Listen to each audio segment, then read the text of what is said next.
ভাবো তো ভাই, তুমি বাথরুমে হিসু করতে গিয়েছো আর তোমার কানের কাছে একটা মাছি ভ্যান ভ্যান করে ভাই ভিডিও করছে। ব্যাপারটা অদ্ভুত লাগলো না? হ্যাঁ ভাই, আজকে ভিডিওর টপিক ন্যানো ড্রোন, হাতের মুঠোয় স্পাইটেক। হ্যাঁ ভাই, এরকমই তোমার একদিন ধরো মনে হলো তুমি তোমার ঘরের মধ্যেই বসে আছো আর কেউ যেন তোমাকে দেখছে। তুমি চারপাশে তাকালে কাউকে দেখতে পেলে না, ঘরের জানালা দরজা সব বন্ধ, পর্দাও নড়ছে না, কিচ্ছু চলছে না, ঘর একদম নিস্তব্ধ। তুমি ঠিক খেয়ালই করলে না, কিন্তু তোমার ঠিক মাথার উপরে ফ্যানের ছায়ার মধ্যে লুকিয়ে আছে এমন একটা জিনিস, একটা ন্যানো ড্রোন, যেটা তুমি নিজের চোখ দিয়ে তাকালে বুঝতেই পারবে না যে এটা একটা ক্যামেরা লাগানো মেশিন। হাতের নখের মতো ভাই সাইজ, ওজন কয়েক গ্রামের বেশি না, শব্দ নেই, আলো নেই, কিন্তু সবকিছু রেকর্ড করছে। এই ছেলে ভাই নষ্ট হয়ে গেছে। বুঝে গেছি তোমার মাথা অন্য কিছু চলছে, আমি বুঝতে পেরেছি। এখন অন্য দিকের মন বাদ দিয়ে এখন আমি যা বলছি সেটা আগে শোনো। হ্যাঁ ভাই, এটাই হচ্ছে ন্যানো ড্রোন। আমাদের পৃথিবীকে ভাই প্রায় বদলেই ফেলেছে এই ছোট্ট উড়ন্ত গুপ্তচর। ন্যানো ড্রোন আসলে কি? ন্যানো ড্রোন হলো ভাই এমন একটা ড্রোন যার সাইজ 5 থেকে 10 সেন্টিমিটারের মধ্যে। এই তোমার থেকেও ছোট্ট মেশিং এর মধ্যে কি থাকে জানো? মাইক্রো ক্যামেরা, মাইক্রো ব্যাটারি, একদম micro propeller, mini processor, silent motor, কখনো কখনো ভাই নাইট ভিশনও থাকে। এই ছোট্ট জিনিস ভাই দেখতে খেলনা মনে হলেও এর ব্যবহার, ক্ষমতা আর উদ্দেশ্য অনেক ভয়ানক আর সিরিয়াস। কোথা থেকে শুরু এই ন্যানো ড্রোন? এই ন্যানো ড্রোনের ইতিহাস ভাই শুরু হয়েছিল পশ্চিমবঙ্গ থেকে। कहाँ से सपना देखे हो? कहाँ के हो तुम?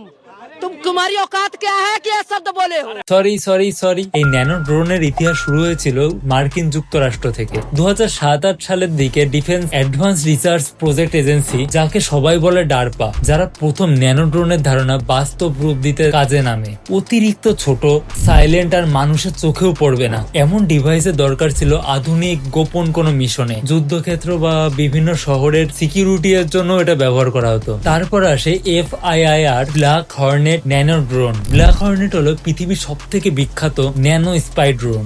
তুমি বিশ্বাসই করবে না ভাই, এর সাইজ একদম মানুষের একটা আঙ্গুলেরও অর্ধেক আর ওজন মাত্র 18 গ্রাম। কিন্তু ভাই ক্ষমতা শুনলে তুমি পাগল হয়ে যাবে। 2 কিলোমিটার পর্যন্ত লাইভ ভিডিও পাঠাতে পারে। সামরিক বাহিনীরা ভাই এটা ব্যবহার করে ঘরের ভেতর বা গলির ভিতর লুকিয়ে থাকা শত্রুদের অবস্থান দেখতে পেত।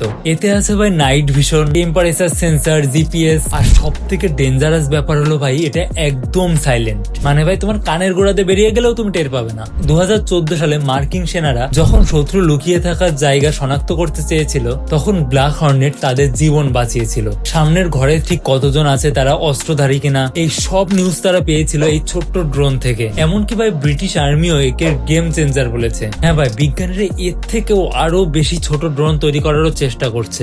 Insect drone, mosquito drone. হ্যাঁ ভাই, ঠিকই শুনেছ, পোকার মতো ড্রোন, মশার মতো ড্রোন। বিজ্ঞানীরা ড্রোনকে এতটাই ছোট করার চেষ্টা করছে যে একদিন এটাকে ঠিক পোকার মতোই দেখাবে। হ্যাঁ ভাই, তুমি ঠিকই শুনেছো। So the idea is to deploy swarms of insect-sized micro-robots to search for survivors in disaster zones.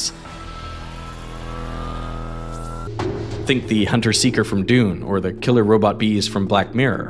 হ্যাঁ ভাই, টেকনোলজি যতটা আমাদের হেল্প করে ততটা কিন্তু আমাদের জন্য আস্তে আস্তে বিপজ্জনকও হয়ে যাচ্ছে। এই ন্যানো ড্রোন আমাদের যতটা বেশি উপকার করছে, এটা তার থেকে অনেক বড় বিপদও ডেকে আনতে পারে। এটা তোমার অজান্তেই তোমার বাড়ির জানালা দিয়েও ঢুকে যেতে পারে, তোমার ব্যক্তিগত কথাবার্তাও রেকর্ড করতে পারে। হ্যাঁ ভাই, এটা সবাই জানে, তোমার কথা শুনলে ড্রোন নিজেই ক্র্যাশ করবে। কেউ তোমাকে ট্র্যাকও করতে পারে। সরকার চাইলে পুরো শহর পর্যবেক্ষণ করতে পারে। অপরাধীরা চাইলে ব্ল্যাকমেলও করতে পারে। স্মার্ট হোম ক্যামেরাও এড়িয়ে যেতে পারে। ভাই, আজকের এই ভিডিওটা এই পর্যন্তই। ভিডিওটা কেমন লাগলো অবশ্যই কমেন্ট করে জানিও, আর অবশ্যই এটাও কমেন্টে লিখো এই ড্রোন তোমার হাতে পেলে তুমি আগে কি রেকর্ড করবে।